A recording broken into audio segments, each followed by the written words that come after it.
అదే RTV app వార్తల్ని క్షణాల్లో చదివే అవకాశం ఉంటుంది. ఒక న్యూస్ పేపర్, ఒక టెలివిజన్ ఛానల్ మీ చేతుల్లో ఎప్పుడూ ఉంటాయి.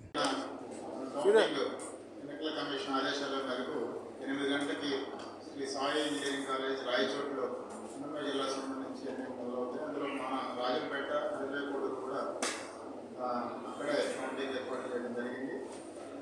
జిల్లా కలెక్టర్ గారు మరి ఎన్నికల అధికారి ఆదేశాల మేరకు ఈరోజు కౌంటింగ్ సూపర్వైజర్స్ మరియు కౌంటింగ్ అసిస్టెంట్స్ ఈ 2 కేటగిరీస్ని కూడా ర్యాండమైజేషన్ చేసి జిల్లా కలెక్టర్ గారు మనకు అసెంబ్లీస్కి ఇవ్వడం జరిగింది. నిన్న returning officers, assistant returning officers ఇంకా ఆర్డీఓలు తహసీల్దార్ స్థాయిలో కలెక్టర్ గారి కంట్రోల్లోనే వారి ఆధ్వర్యంలో నిన్న ట్రైనింగ్ ఇవ్వడం జరిగింది. ఈరోజు అసెంబ్లీ 2 అసెంబ్లీలు రైల్వేకోడు మరియు రాజంపేట ఈ రెండింటిని కూడా డివిజన్ స్థాయిలో అన్నమయ్య సభాభవనంలో మార్నింగ్ 9 o'clock నుంచి కూడా మాస్టర్ ట్రైనింగ్స్ ట్రైనింగ్ ఇవ్వడం జరుగుతుంది.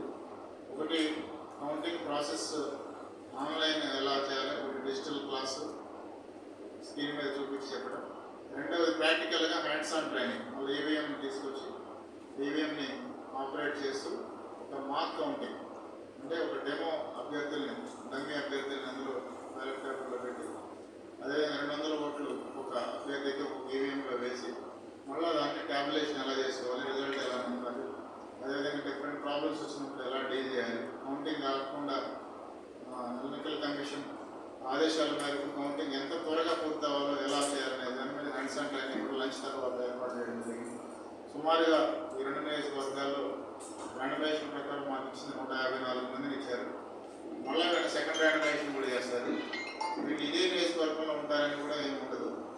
మళ్ళీ సెకండ్ ర్యాండమైజేషన్ వేరే దానికి కూడా వెళ్ళొచ్చు. ఒకవేళ ఇక్కడే ఉంటే థర్డ్ ర్యాండమైజేషన్ రోజు 5 గంటలకే రావాల్సి ఉంటుంది వీళ్ళంతా. సో ముందు రోజే రాయచోట్లో మీకు గురించే అవకాశం ఉంటే ఏర్పాటు చేసుకోమని చెప్పారు. అదర్వైజ్ ఇంటికాడ నుంచి కూడా రావచ్చు అప్పుదేమో. బట్ 5 గంటలకు మాత్రం రిపోర్ట్ చేయాలి. చేసినప్పుడు ఫస్ట్ టేబుల్ ర్యాండమైజేషన్ చేస్తారు. అంటే కౌంటింగ్ టేబుల్స్ ప్రతి అసెంబ్లీ కూడా యూనిఫామ్గా 14 చేయడం ఇవ్వడం జరిగింది. ఒక 3 పోస్టల్ బ్యాలెట్ కౌంటింగ్కి 17 ఇవ్వడం జరిగింది అసెంబ్లీ స్థాయిలో. పార్లమెంట్ స్థాయిలో సెగ్మెంట్కి మనం అసెంబ్లీ సెగ్మెంట్ అంటాం. పార్లమెంట్కి వస్తే పార్లమెంట్లో 14 ఈవీఎం కౌంటింగ్ టేబుల్స్ ఇవ్వడం జరిగింది. పోస్టల్ బ్యాలెట్ మాత్రం పార్లమెంట్ సెగ్మెంట్లో కలిపి ఉండదు అసెంబ్లీలాగా. అవి మొత్తం కూడా 20 టేబుల్స్ తోటి గ్రౌండ్ కోర్టులో కలెక్టర్ గారి ఆధ్వర్యంలో, రిటర్నింగ్ ఆఫీసర్ గారు, డిఆర్ఓ గారి ఆధ్వర్యంలో 20 టేబుల్స్ పార్లమెంట్కి సంబంధించినటువంటి పోస్టల్ బ్యాలెట్లు ఏర్పాటు చేయడం జరిగింది.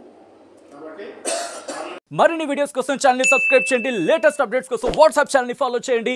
అండ్ లింక్ డిస్క్రిప్షన్ లో ఉంది.